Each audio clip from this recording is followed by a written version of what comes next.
record on this computer.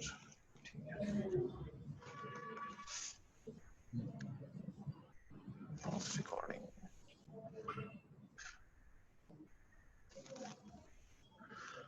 उस दिन recording बीच में रुक गई, 5 मिनट की ही रिकॉर्डिंग हो पाई, पता नहीं क्या प्रॉब्लम हुई क्या नहीं हुई।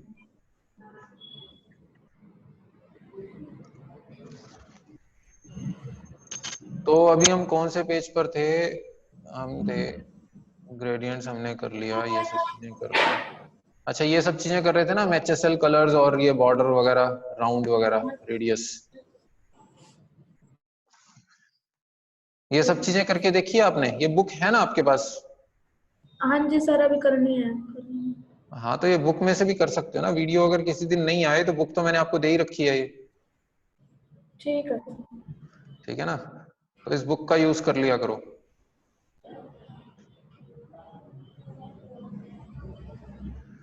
Web fonts, Google web fonts, हमने आज फ़ॉन्ट्स से स्टार्ट करना है ना। इससे पीछे का हमारा सारा हो गया।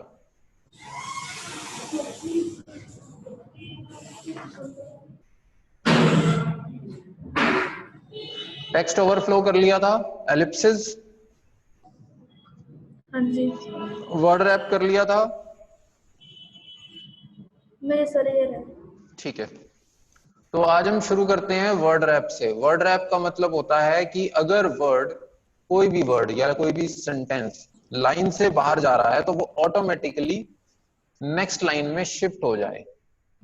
ठीक है, जैसे अब हमारा ये इतना, इन्होंने सेंटेंस इतना हमें दिया है और सपोज यहां पर पेज का साइज फिनिश हो जाता है तो ऑटोमेटिकली इससे आगे का अक्षर नेक्स्ट लाइन में चला जाएगा। ठीक है, इसको समझने के लिए हम बेटर है कि हम नोटपैड का एग्जांपल लें।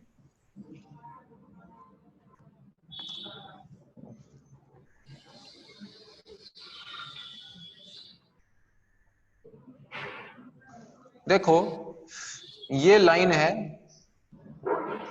और ये लाइन हमारी बाहर जा रही है। ठीक है, यानी इसको हमें देखने के लिए लेफ्ट राइट करना पड़ रहा है। ये नोटपैड में मैंने कुछ टेक्स्ट डाला है जिसको देखने के लिए हमें लेफ्ट राइट करना पड़ रहा है। अब यू कैन लर्न अकॉर्डिंग, बस यहीं तक हमें नजर आ रहा है, जबकि मैंने लिखा हुआ बड़ा कुछ है। इसको देखने के लिए मुझे राइट जाना पड़ रहा है। ठीक है, तो ये सब चीजें करने के लिए हम फॉर्मेट में जाते हैं और वर्ड रैप कर लेते हैं।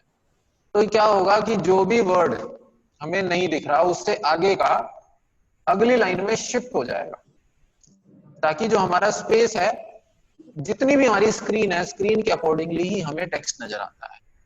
ठीक है, अगर स्क्रीन का साइज और छोटा हो जाए तो टेक्स्ट और नीचे खिसक जाएगा। ठीक है, दिस इज रैपिंग।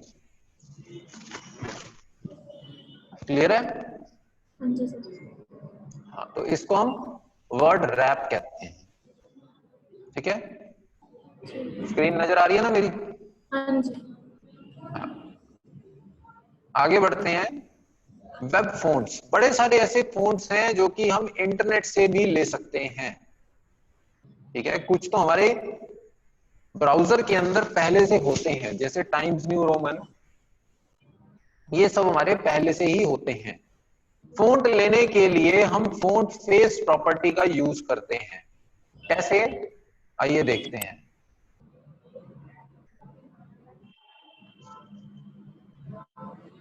फ़ॉन्ट लेने के लिए हम @ सिंबल लगाते हैं।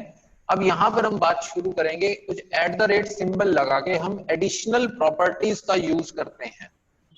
ठीक है, ये @ हम तब लगाते हैं जब हमें बाहर से कुछ इंपोर्ट करना होता है।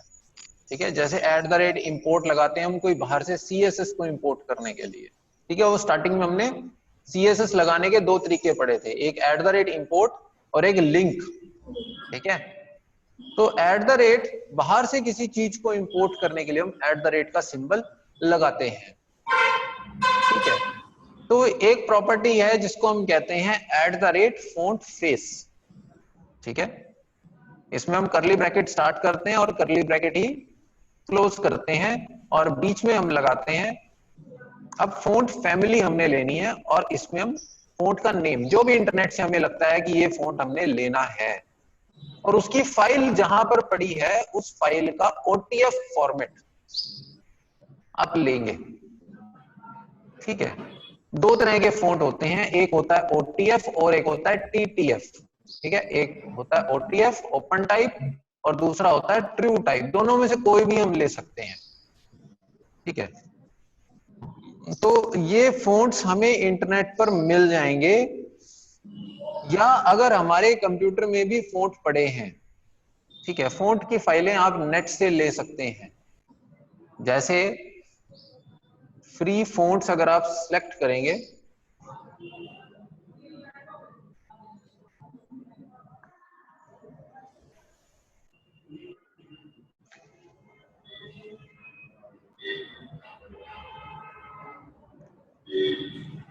अब जैसे बड़े सारे नेट पर फ़ॉन्ट अवेलेबल हैं, ठीक है, अब ये फ्री है तो इसको मैं डाउनलोड कर सकता हूं।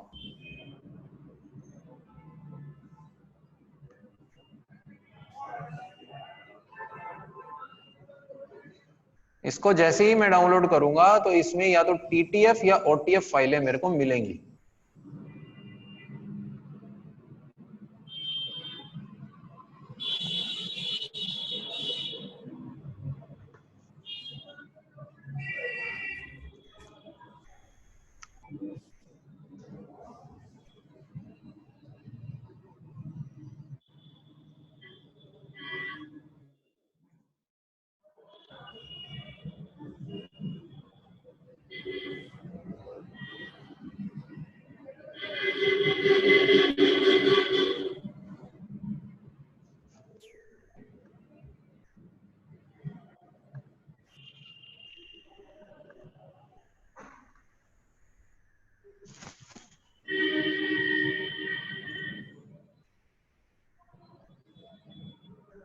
अब देखो इसके अंदर ये TTF फाइल है, ठीक है, ट्रू टाइप इजी नवंबर डॉट TTF।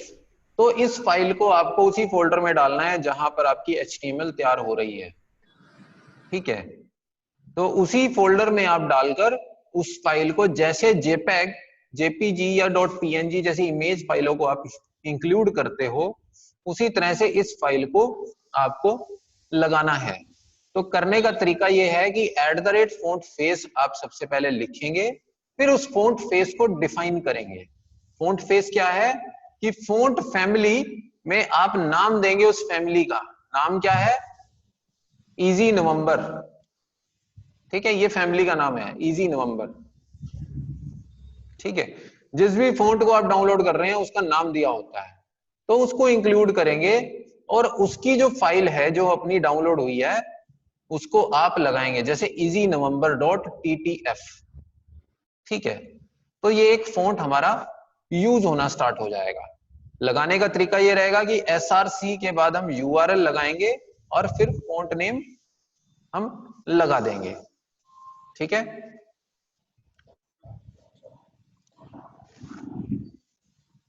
अब जो ओपन टाइप फॉन्ट है या ट्रू टाइप है वो हमें डिफाइन करने पड़ते हैं।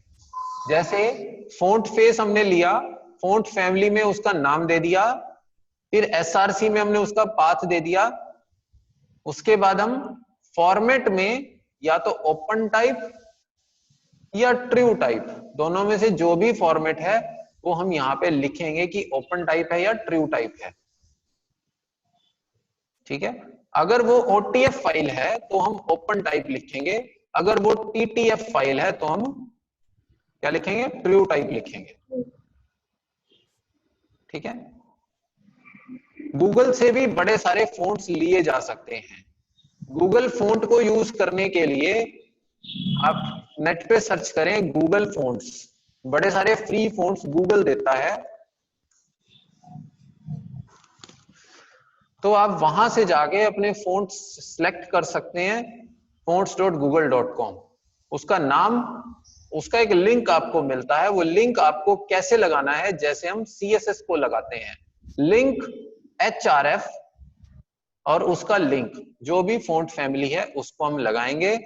फिर उस फॉन्ट फैमिली को जिस भी HTML एलिमेंट पे यूज करना है वहां पर आप फॉन्ट फैमिली आगे उसका नाम देकर उसको यूज कर लेंगे। ठीक है। अब जैसे लॉबस्टर के नाम का एक फॉन्ट हमने गूगल से यूज किया है, ये गूगल फॉन्ट्स, बड़े सारे फॉन्ट्स हैं जैसे ये दिए हैं, मैंने अभी गूगल फॉन्ट्स सर्च किया तो यहाँ बड़े सारे फॉन्ट आ गए। ठीक है, अभी इन सबका स्टाइल भी आ गया है जैसे ये है। ठीक है, कौन सा किस तरह का फॉन्ट है, बड़े सारे तरह के हमारे पास फॉन्ट अवेलेबल हैं। ठीक है,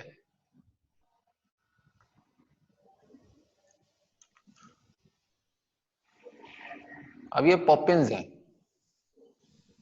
तो अभी वहां पर जैसे लॉबस्टर लिखा है, family is equal to lobster लिखा है, तो यहां पर family is equal to poppins हो जाएगा।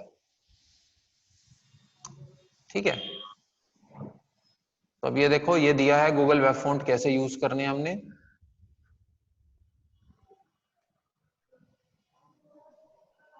बहुत बड़ा कलेक्शन है गूगल फॉन्ट्स का। ठीक है, लेकिन ये सब तभी आएगा जब आप खुद से एक बार इन सब चीजों को प्रैक्टिस करेंगे। ठीक है, इस बुक का यूज करें, serial wise step by step practice करें। एक हफ्ता होगा इसके बाद आपके पास, एक हफ्ता जम के प्रैक्टिस करो।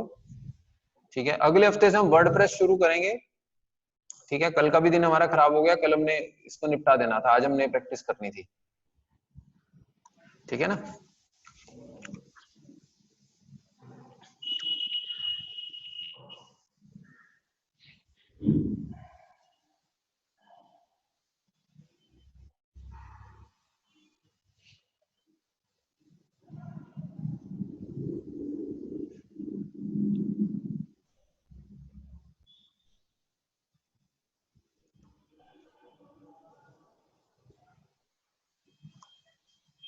अब बात करते हैं ट्रांसफॉर्मेशन की। ट्रांसफॉर्म यानी जो हम फॉन्ट यूज कर रहे हैं उसको हम ट्रांसफॉर्म कैसे कर सकते हैं, घुमा कैसे सकते हैं, उसको चेंज कैसे कर सकते हैं। ठीक है, अगर हमने normally by default transform none होता है, यानी हम कुछ भी ट्रांसफॉर्मेशन नहीं करते हैं किसी भी चीज में, लेकिन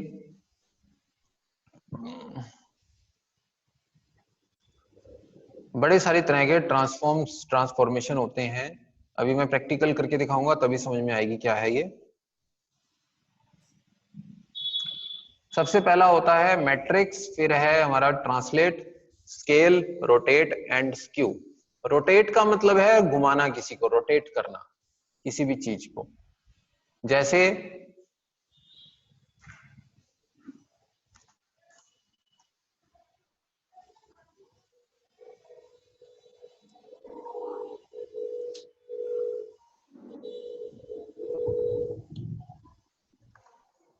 ये हम एक टेक्स्ट बॉक्स ले लेते हैं,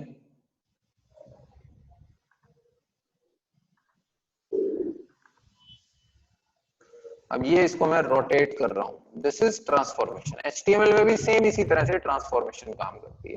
अगर मैंने 45 डिग्री कर दिया तो ये पैराग्राफ हमारा इतना रोटेट हो जाएगा। अगर मैं 90 डिग्री कर दिया तो ये इतना हो जाएगा। ठीक है, 180 डिग्री कर दिया तो उल्टा लिखा जाएगा, 270 डिग्री एंड देन 0। ठीक है, सो दिस इज बेसिकली ट्रांसफॉर्मेशन में हम एक रोटेट कर सकते हैं। ठीक है, अब ये देखो,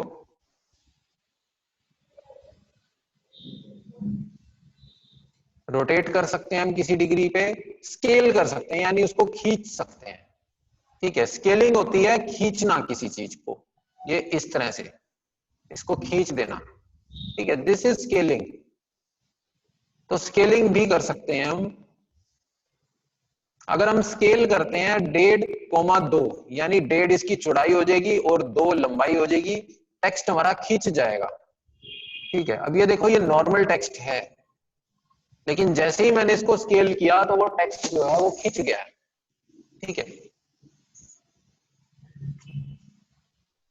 तो 1.5 पिक्सल वो उसकी विड्थ हो गई है और 2 पिक्सल उसकी हाइट हो गई है, ऑटोमेटिकली वो स्केल हो गया। ठीक है, अब आप देखेंगे ये 1.5/2 है, लंबाई इसकी ज्यादा है और चौड़ाई कम है।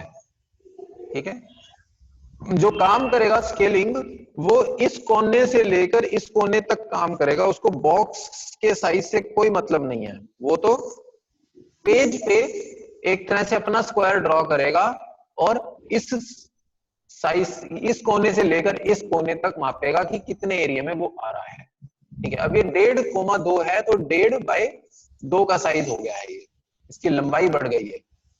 ठीक है, सो दिस इज बेसिकली स्केलिंग।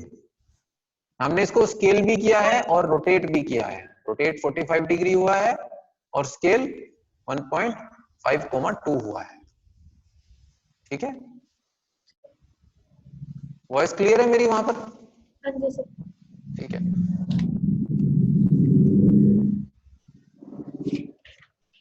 उसके बाद कुछ एनिमेशन से रिलेटेड प्रॉपर्टीज आती हैं। जैसे पावर पॉइंट अगर आपने चलाया हो कभी, तो एनिमेट करती हैं कुछ चीजें। ठीक है, तो कितनी देर के बाद कोई एलिमेंट स्क्रीन पर नजर आए, that is known as transition. ठीक है, बड़ी सारी ट्रांजिशन प्रॉपर्टीज हैं हमारे सामने, हमारे पास। ठीक है, तो ट्रांजिशन में नॉर्मली क्या होता है कि जब आप किसी वेबसाइट को खोलते हैं तो आजकल वेबसाइट्स में इफेक्ट्स लगे होते हैं और एकदम आपको पूरी वेबसाइट नहीं नजर आती, स्टेप बाय स्टेप टुकड़ों टुकड़ों में वो लोड होती है आपके सामने। ठीक है, तो दैट इज ट्रांजिशन, यानी कोई एलिमेंट किस तरह कितनी देर के बाद आपके सामने नजर आए। मैं देखता हूं अगर हमारी वेबसाइट में कोई लगी हुई है ट्रांजिशन तो मैं आपको समझाने की कोशिश करूंगा। इस पेज पर नहीं है कोई भी।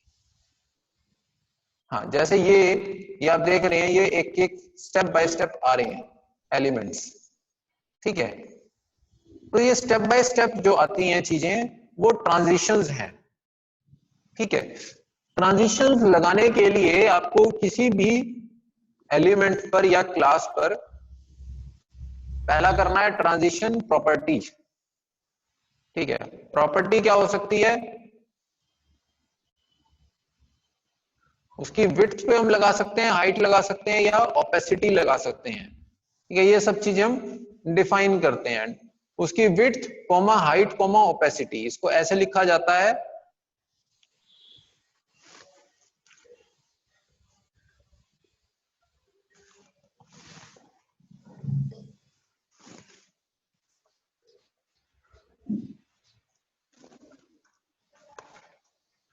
पहले उसकी हम विड्थ डिफाइन करेंगे उस बॉक्स की 20 pixel for example, height 10 pixel, फिर ओपेसिटी, यानी ओपेसिटी क्या होता है कि वो अल्फा कितना हो उसके अंदर, ट्रांसपेरेंसी कितनी हो। ठीक है, अगर 100 कर देता हूं ओपेसिटी, अगर सॉरी 1 कर देता हूं तो वो फुल ट्रांसपेरेंसी, फुल दिखेगी, एकदम बिल्कुल डार्क दिखेगी। अगर मैं उसको 0.5 कर देता हूं यानी वो थोड़ा थोड़ा दिखेगा। ठीक है, पीछे से जो है उसका ट्रांसपेरेंट हो जाएगा बैकग्राउंड, जैसे मैंने कल परसों के सेशन में फोटोशॉप में करके दिखाया था। ठीक है, तो ट्रांजिशन प्रॉपर्टी में विड्थ, हाइट और ओपेसिटी, हम इन चीजों को डिफाइन करते हैं। ठीक है, तो ट्रांजिशन ड्यूरेशन में हम टाइम लगाते हैं, टाइम कितने सेकंड में वो स्क्रीन पर आए। ठीक है, जैसे 1.25 सेकंड कर दिया तो यानी 1.25 सेकंड में वो धीरे धीरे करके स्क्रीन पर आपको सामने आएगा वो चीज। ठीक है, फिर ट्रांजिशन डिले, उसमें देरी कितनी हो, लोड होने में कितना टाइम लगे, एकदम हो जाए या स्टार्टिंग से ही हो जाए। तो डिले 0.1 सेकंड है तो वो एकदम नहीं आएगा, थोड़ा सा डिले करके आएगा। ठीक है, उसके बाद आता है ट्रांजिशन टाइमिंग के जो फंक्शन है उसमें क्या क्या किस किस तरह से वो आएगा। टाइमिंग फंक्शन क्या हो, ईज अगर हम लिख देते हैं तो वो धीरे धीरे स्टार्ट होगा, फिर एकदम तेज हो जाएगा और फिर स्लो हो जाएगा। ये आप पावर पॉइंट में भी आपने देखा होगा, एक ईज के नाम से ट्रांजिशन होता है। ठीक है, वो पहले धीरे धीरे आता है, फिर एकदम फास्ट हो जाता है, फिर स्लो पड़ जाता है। ठीक है, लीनियर यानी एक ही स्पीड से चलता रहे वो। ठीक है, समझाने के लिए हम एक बारी पावर पॉइंट को खोल लेते हैं।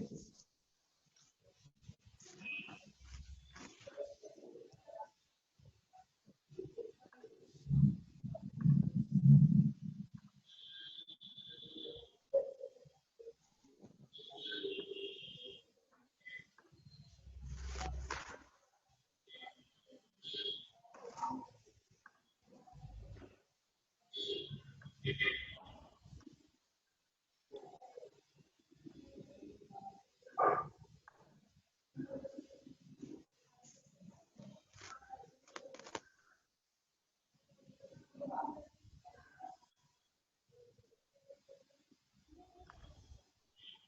देखो ये ट्रांजिशन है, ठीक है।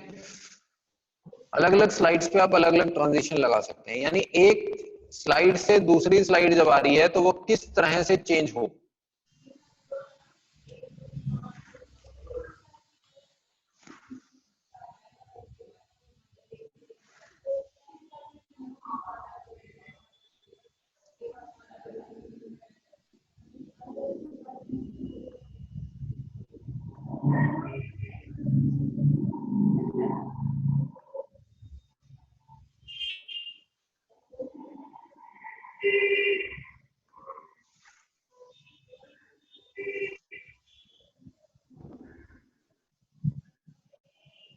ये धीरे धीरे निकल रही है ना, कोई भी चीज इंस्टेंट नहीं होगी।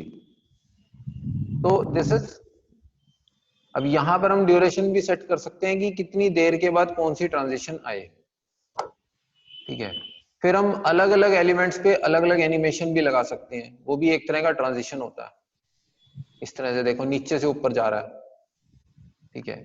अभी जो नॉर्मली HTML में लगाते हैं वो अपीयर का लगाते हैं, ये अपीयर कैसे हो रहा है वो,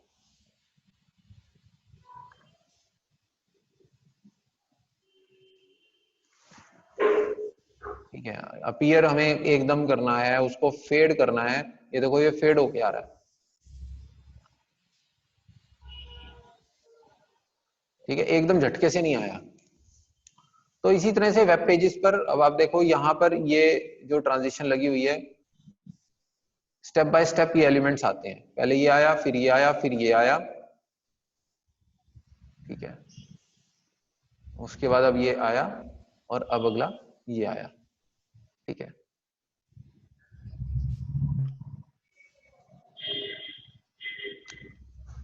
तो ये इसके नाम हैं ट्रांजिशंस के। ईज होता है धीरे धीरे स्टार्ट होगा, फिर एकदम फास्ट हो जाएगा, फिर स्लो पड़ जाएगा। लीनियर होता है एक कांस्टेंट स्पीड पर वो चलता रहेगा। ईज इन धीरे स्टार्ट होगा, फिर बहुत स्पीड से खत्म हो जाएगा। ईज आउट तेज स्टार्ट होगा, फिर लास्ट में वो स्लो हो जाएगा। ईज इन आउट धीरे स्टार्ट होगा, तेज हो जाएगा और फिर स्लो हो जाएगा, ठीक है। पूरा फंक्शन आप समझो कि किस तरह से लगाया गया है। सबसे पहले ट्रांजिशन टाइमिंग फंक्शन क्यूबिक बीजियर, ये को नाम दिया गया है। क्यूबिक बीजियर होता है जो इस टाइप से आता है, अपना दिखाता हूं। ये हमारे क्यूब की शेप है, ठीक है। थोड़ा इस टाइप से हमारा ट्रांजिशन का फंक्शन रहेगा, ठीक है। अभी इसको हम पूरा फंक्शन कॉपी करके प्रैक्टिकल कर लेंगे।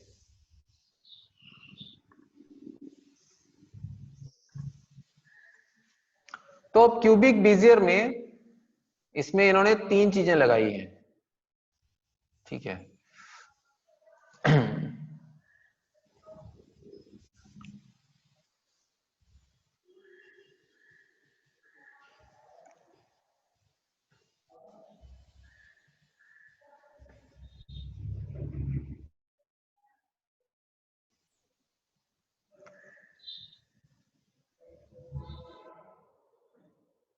ये थोड़ी थोड़ी देर पर चेंज हो रहा है, ठीक है। अब ये कैसे हो रहा है ये मैं अभी एक बारी आपको पूरा प्रैक्टिकल करते हैं, फिर मैं आपको दिखाता हूँ। एक बारी आगे पढ़ लें पहले पूरा।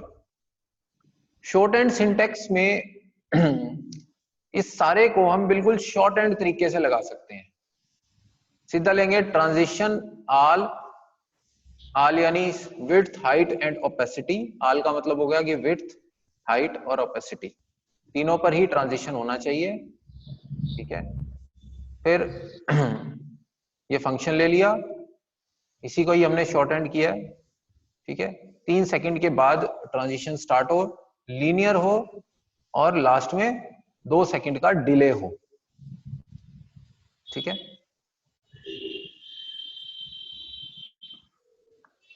अब समझने के लिए काफी बड़ा फंक्शन बना है, इसको कॉपी कर लेते हैं और नोटपैड प्लस प्लस खोल लेते हैं।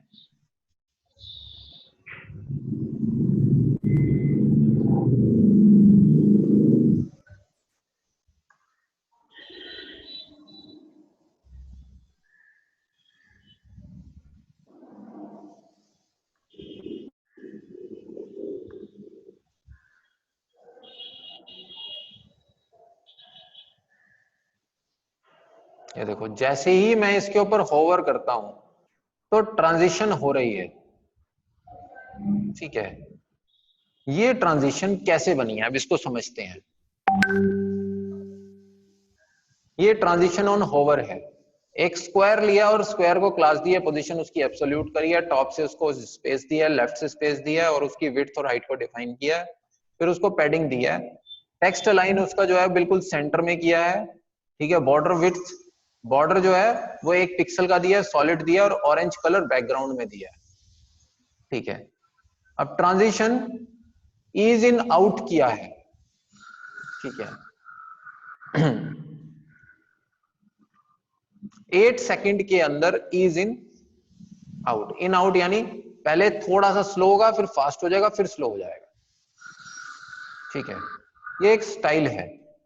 अब मोजिला का बना दिया, वेबकिट का बना दिया, ओपेरा का बना दिया, फिर माइक्रोसॉफ्ट का बना दिया। फिर हॉवर करने पर क्या हो रहा है, ये एक सूडो क्लास लगाई है कि हॉवर करने पर क्या हो रहा है। हॉवर करने पर बैकग्राउंड येलो हो रहा है। ठीक है, ऑरेंज से येलो में जा रहा है। ये देखो, ऊपर ऑरेंज था, ऑरेंज से धीरे धीरे येलो पर जा रहा है। ठीक है, ट्रांसफॉर्मेशन करी है इसकी, रोटेट कर दिया इसको 180 डिग्री। ठीक है, मोजिला का डिफाइन किया, वेबकिट का डिफाइन किया, ओपेरा का एंड माइक्रोसॉफ्ट का। ठीक है, इसको 180 डिग्री रोटेट किया है। कितने टाइम के अंदर? 0.8 सेकंड के अंदर टाइम बनाया है ये कि 8.8 सेकंड के अंदर ये रोटेट हो जाए। ठीक है,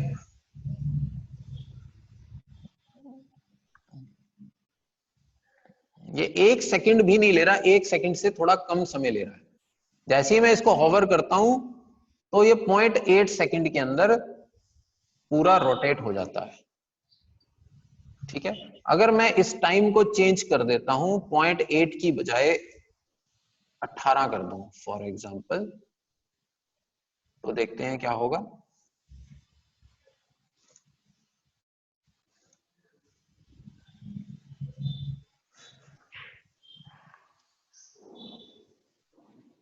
देखो कितना स्लो, 18 सेकंड के अंदर ही वे रोटेट होगा।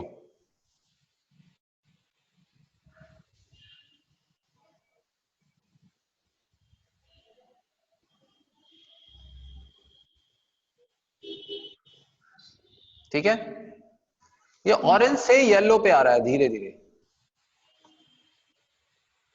धीरे धीरे ये कलर जो है वो चेंज हो रहा है।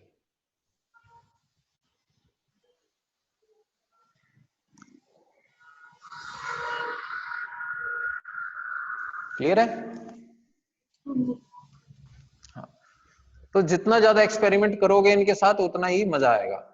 ठीक है, मेन डिपेंड करेगा कि आप कितनी अलग अलग तरह की ट्रांजिशंस बनाकर देखते हो। ठीक है, नेट पर आप W3 स्कूल्स पे जाओगे तो वहां आपको बहुत तरह की ट्रांजिशंस मिलेंगी। ठीक है, तो इसके साथ ही हमारी एडवांस CSS बेसिकली खत्म हो जाती है। कुछ एक दो चीजें हैं जो हमें सीख लेनी चाहिए, जैसे किसी वीडियो या ऑडियो को एम्बेड करना। ठीक है, नॉर्मली वीडियो को एम्बेड करना बड़ा आसान है, हमें एम्बेड कोड मिल जाता है यूट्यूब से।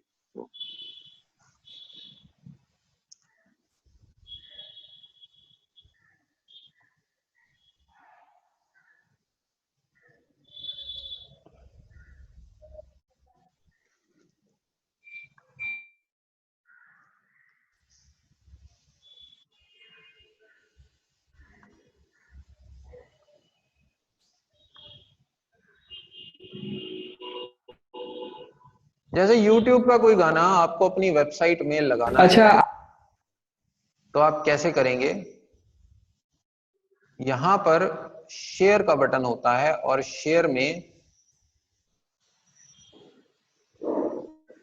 आपको इसका एम्बेड कोड मिलेगा, एम्बेड, ठीक है। ये पूरा कोड आप कॉपी कर लें इस तरह से, ठीक है।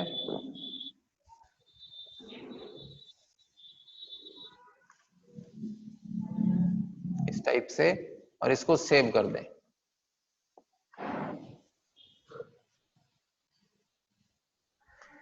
ये देखो, ये हमारे यहां पर हमारे ही पेज पर वीडियो दिखने लगी है, ठीक है।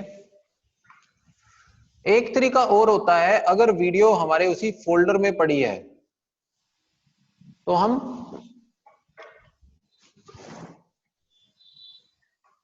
वीडियो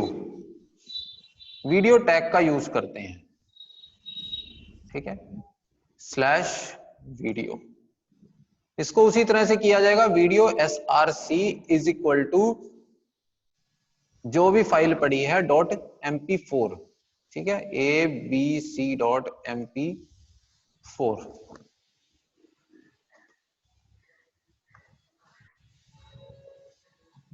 ठीक है, अब देखते हैं कोई फाइल रख लेते हैं वहां पर।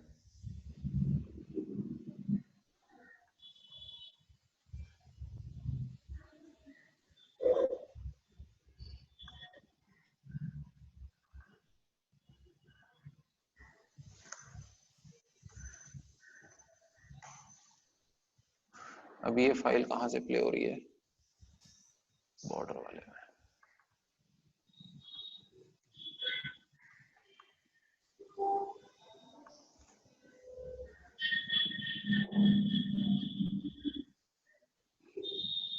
ठीक है, तो वो फाइल का डायरेक्ट पाथ हम लगा सकते हैं, ठीक है। तो ये CSS HTML5 में ये फीचर हमारा आया कि हम वीडियो, उसके बाद जैसे इमेज हम लगाते हैं उसी तरह से वीडियो को भी लगा सकते हैं। वीडियो src और उस पूरी फाइल का नाम हम लगा देंगे तो वो वीडियो डिस्प्ले होनी शुरू हो जाएगी, ठीक है। तो दिस इज द वे कि हम वीडियो लगा सकते हैं, ठीक है। ऑडियो फाइल लगाने के लिए भी सेम यही प्रोसेस रहता है, वो एक छोटी सी स्ट्रिप बन जाती है, ऑडियो src करके भी हम ऑडियो फाइल्स को लगा सकते हैं। ये HTML5 के बाद से ये फीचर्स हमारे आए हैं, HTML4 तक ऐसा पॉसिबल नहीं था, ठीक है। तो एक हम एम्बेडिंग कर सकते हैं, वीडियोस को डायरेक्ट लगा सकते हैं, ठीक है। और हमने एम्बेड करना मैंने आपको बता दिया, अभी हमने YouTube से कोड उठाया था और उसको हमने एम्बेड कर दिया, ठीक है। समझ गए ना YouTube से कैसे उठाया, हम YouTube पे गए, वहां पे शेयर पे गए, शेयर पे जाके हमने एम्बेड कोड लिया, इसको कॉपी किया और हमने वहां पर लगा दिया। So this is the basic way to embed a YouTube video, ठीक है। हाँ, तो हमारी CSS कंप्लीट हो गई है। अब मेन बचती है प्रैक्टिस। आज कल मुझे कहीं जाना है, मैंने पहले ही बताया था, मैं तो सोच रहा था 3 दिन में हम कवर कर लेंगे, लेकिन कल आप लोग आए नहीं। चलो एनीवेज, अभी कुछ पूछना है तो पूछ लो। जितेंद्र नहीं आया आज? नहीं सर। अच्छा, कहाँ गए हुए, कहीं शादी में? हाँ जी सर। ठीक है, ये वीडियो आज की प्रॉपर होगी है हमारे पास, मैं इसको शेयर कर देता हूँ, ठीक है ना। सर अगली क्लास कर दें। बस अगली क्लास अब हम फ्राइडे सैटरडे कर लें शाम को, पॉसिबल है? सर जितेंद्र से पूछना पड़ेगा सर। हाँ, मैं ये चाह रहा हूँ कि हम शाम का सेशन किया करेंगे। अब सुबह ना मेरा एक और सेशन होता है अब, ठीक है। हाँ, अगर मुझे बताओ फ्राइडे सैटरडे या 3 दिन हम कर लें, थर्सडे फ्राइडे सैटरडे, जैसा भी होता है, मेरे को मंडे को एक बार डिस्कस करना है इस पे, ठीक है। तो अब हम हफ्ते में 3 दिन कर लेंगे, कोई दिक्कत नहीं है, थर्सडे फ्राइडे सैटरडे, कोशिश ये रहेगी, ठीक है। तो या तो हम 3 से 4 कर लें या 5 से 6 कर लें। सर बता देंगे आपको मंडे तक, ठीक है, मंडे एक बार मेरे से डिस्कस करो टाइमिंग के रिगार्डिंग, ठीक है। और वीक में हम 3 दिन सेशन कर सकते हैं 1-1 घंटे का, ठीक है ना। और कोशिश करो कि इवनिंग का टाइम बन जाए तो ज्यादा बेटर है, ठीक है ना। मंडे आजकल सुबह मेरा एक 10:30 से 11:30 सेशन रहता है, फिर उसके बाद भी थोड़ा सा बिजी रह रहा है शेड्यूल, बड़ी मुश्किल से अभी तो टाइम मैनेज करके मैं आ रहा हूँ, ठीक है। तो मुझे बता दो, मंडे एक बार डिस्कस करते हैं इस पे, अभी इसकी प्रैक्टिस करो जम के, ठीक है। हाँ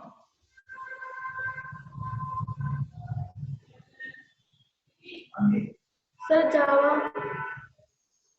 हाँ जी, जावा पहले वर्डप्रेस करेंगे, उसके बाद जावा इसमें नहीं है वैसे हमारे कोर्स में, फिर भी थोड़ा बहुत हम कर लेंगे, ठीक है ना। हाँ अभी 2 महीने तो वर्डप्रेस चलेगा, वर्डप्रेस बहुत डीप है, बड़ा कुछ है उसके अंदर, पूरी वेबसाइट वर्डप्रेस के अंदर ही बनती है, ठीक है ना।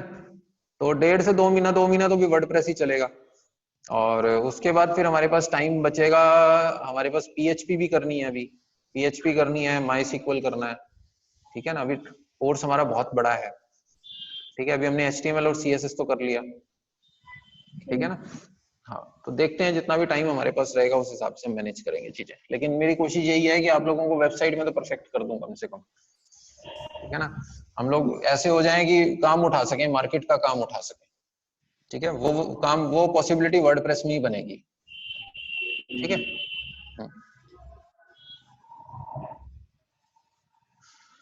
चलो ठीक है, फिर अभी कुछ पूछना है तो पूछ लो। सर प्रैक्टिस कर लो। हाँ एक काम करो, अभी आधा घंटा कर लो प्रैक्टिस, कोई क्वेरी आती है ना मुझे कॉल कर देना, मैं तुम्हारा सिस्टम ले लूंगा ऑनलाइन, ठीक है। हाँ, आधा पौना घंटा मैं यही हूँ, कोई प्रॉब्लम नहीं है, कोई भी क्वेरी आती है तो मैं दोबारा एक बार ऑनलाइन हो जाऊंगा और सेशन सिस्टम तुम्हारा लेकर सॉल्व करवा दूंगा, ठीक है। हाँ ओके। सर वीडियो भेज। हाँ वीडियो मैं दे रहा हूँ अभी।